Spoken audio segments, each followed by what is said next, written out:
Hello everyone, welcome to Sanmarga classes. ತ್ರಿಭುಜಗಳು ಅಧ್ಯಾಯದ 2ನೇ ಪ್ರಶ್ನೆಯನ್ನ ಗಮನಿಸಿ. ತ್ರಿಭುಜಗಳನ್ನ ಗಮನಿಸಿ ಈ ಕೆಳಗಿನವುಗಳಲ್ಲಿ ಸರಿಯಾದ ಹೇಳಿಕೆ. ಆಯ್ಕೆ ಎ ತ್ರಿಭುಜ ಎಬಿಸಿ ಸರ್ವಸಮ ತ್ರಿಭುಜ ಕ್ಯೂಪಿಆರ್. ಆಯ್ಕೆ ಬಿ ತ್ರಿಭುಜ ಎಬಿಸಿ ಸರ್ವಸಮ ತ್ರಿಭುಜ ಪಿಕ್ಯೂಆರ್. ಆಯ್ಕೆ ಸಿ ತ್ರಿಭುಜ ಎಸಿಬಿ ಸರ್ವಸಮ ತ್ರಿಭುಜ ಕ್ಯೂಆರ್ಪಿ. ಆಯ್ಕೆ ಡಿ ತ್ರಿಭುಜ ಎಬಿಸಿ ಸರ್ವಸಮ ತ್ರಿಭುಜ ಕ್ಯೂಆರ್ಪಿ.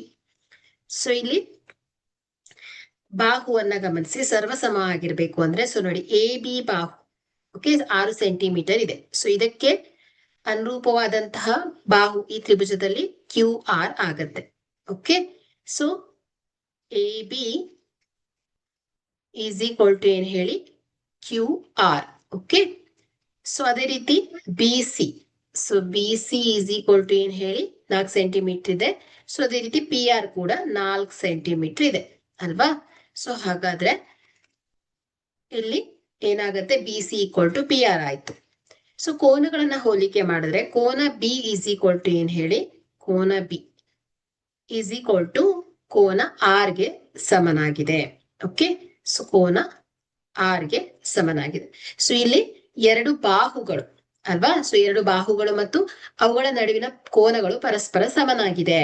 ಸೊ ಅಂದ್ರೆ ಬಾಕೋಬ ನಿಯಮದ ಪ್ರಕಾರ ಏನಾಗುತ್ತೆ, ಈ 2 ತ್ರಿಭುಜಗಳು ಸರ್ವಸಮವಾಗಿದೆ. ಓಕೆ, ಸೊ ಇಲ್ಲಿ ಶೃಂಗಬಿಂದು ಕೋನಗಳು ಬಿ ಕೋನ ಆರ್ ಗೆ ಸಮನಾಗಿದೆ. ಸೊ ಏನಾಗಿದೆ, ಬಿ ಕೋನ ಆರ್ ಗೆ ಸಮನಾಗಿದೆ. ಸೊ ಬಿ ಆರ್ ಕೋನ, ಸೊ ಬಾಹು ಬಿ ಸಿ ಆರ್ ಪಿ ಗೆ ಸಮ ಇರೋದ್ರಿಂದ ಇದನ್ನ ಸಿ ಪಿ ಅಂತ ಇಂಪ್ಲೈಸ್ ತಗೊಂಡ್ರೆ, ಸೊ ಉಳಿದ ಶೃಂಗಬಿಂದುಗಳು ಎ ಮತ್ತು ಕ್ಯೂ. ಸೊ ಎಲ್ಲ ಜೋಡೆಗಳನ್ನ ಗಮನಿಸ್ತಾ ಹೋದ್ರೆ ತ್ರಿಭುಜ ಎ ಬಿ ಸಿ ಸರ್ವಸಮ ತ್ರಿಭುಜ ಕ್ಯೂ ಆರ್ ಪಿ ಆಗತ್ತೆ. ಸೊ ಕೊಟ್ಟಿರುವಂತಹ ಆಯ್ಕೆಯನ್ನ ಗಮನಿಸಿದ್ರೆ ಡಿ ಆಯ್ಕೆ ಸರಿಯಾಗತ್ತೆ. Okay, thank you.